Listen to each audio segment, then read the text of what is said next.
আমাদের ছিল জন্মাষ্টমী আর আজ হচ্ছে নন্দোৎসব। আজকে যেটুকু আয়োজন করেছে আমি একটুও করতে পারিনি, সকাল থেকে সব শিল্পী উঠে করেছে। কারণ কি, কালকে থেকে আমার মেয়ের ধুম জ্বর, তাকে নিয়ে সকালবেলা গিয়েছিলাম ডাক্তারের কাছে। তাই যেটুকু আয়োজন হয়েছে আজকে কিন্তু সব শিল্পী করেছে। কিন্তু আমরা তো একসাথে থাকি, পুজোটা আমরা সবাই একসাথেই দিতে বসেছি, এটাই আমাদের কাছে আনন্দ, বলো? একদম। দেখো আমার কানাইয়ের জন্য কি কি রান্না হয়েছে, এখানটাতে একটু দেখাই নি। এখানে হচ্ছে পোলাও আর 5 রকমের ভাজা, আলু ভাজা, কাঁকরোল ভাজা, পটল ভাজা, বেগুন ভাজা, উচ্ছে ভাজা।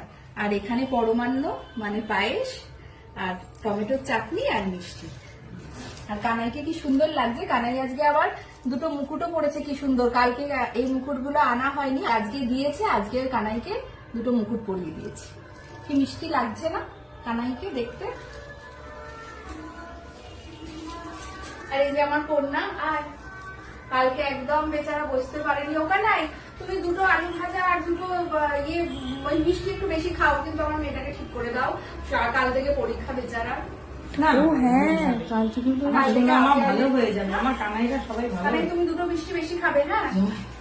ফার্স্ট কি এক্সাম? যাক বাজার আছে। ঠাকুরটা নমস্কার করো বাবা, প্রণাম করো।